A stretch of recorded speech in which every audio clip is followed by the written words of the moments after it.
Hi అండి. ఎలా ఉన్నారు? ఈరోజు మన రెసిపీ మటన్ లివర్ కర్రీ. చపాతీలోకి, బగారా అన్నంలోకి, లేకపోతే దోసలోకి చాలా బావుంటుంది కాంబినేషన్ అయితే.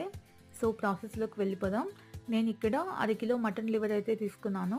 అండ్ కర్రీకి కావాల్సిన ఇంగ్రీడియెంట్స్ మొత్తం వీడియో కింద మెన్షన్ చేస్తాను. ఒకసారి చెక్ చేయండి. ఇప్పుడైతే ఇలా మటన్ లివరు, లేకపోతే బోటి ఇవన్నీ కూడా సెపరేట్‌గా అమ్ముతున్నారు.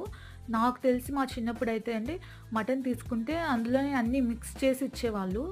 సో, అప్పుడు మా మమ్మీ ఏంటంటే అందులో వచ్చిన బోటీతో మనం గోంగూర పుల్లగూర చేస్తాం కదా! సో, అందులో బోటి వేసి చేసేవారు. చాలా బావుంటుంది అదైతే టేస్టు. ఇంకా అన్నం తినేటప్పుడు ఎప్పుడైనా లివర్ వచ్చిందనుకోండి మా డ్యాడీ పిలిచి మరీ పెట్టేవాళ్ళు కొంచెం తినమా అనేసి. సో, నేను అనుకునేదాన్ని తింటూ ఉంటే ఎందుకు డ్యాడీ పిలిచి మరీ అలా పెడుతున్నారబ్బా అనేసి. ఇప్పుడు అనిపిస్తుంది ఎందుకు అంత ప్రేమగా పెట్టారు అని.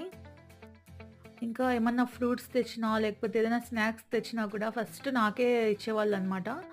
అంటే అంతే కదా! డ్యాడీ అంటే కూతురికి కొంచెం ఎక్కువ ప్రేముంటుంది కదా! అందరి ఇళ్లల్లో అంతే కదా! నేను చాలా మందిని చూశాను.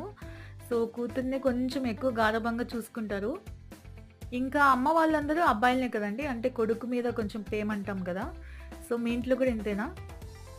మనం నార్మల్‌గా చేసుకునే మటన్ కర్రీ కొంచెం సిమిలర్‌గా ఇలానే ఉంటుంది కదా! సో, ప్రాసెస్ మొత్తం అలానే. కాకపోతే కొంచెం ఫ్లేవర్ అనేది మారుతుంది. ఇది లివర్ కాబట్టి.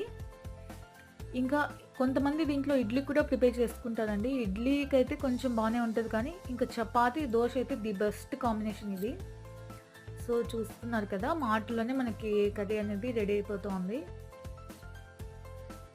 ఈ చలికి వేడి వేడి కర్రీ వేసుకొని, ఒక 2 చపాతీలు వేసుకొని తిన్నామంటే ఇంక చాలా హాయిగా అనిపిస్తుంది కదా! సో, ఈ బౌల్ చూసారా? బావుంది కదా! క్యూట్‌గా. ఇది మా పాప ఆడుకునేకి తీసుకున్నదండి. నేను బావుందని కిచెన్‌లో పెట్టేసాను. సో, వీడియో నచ్చితే సబ్స్క్రైబ్. Thank you.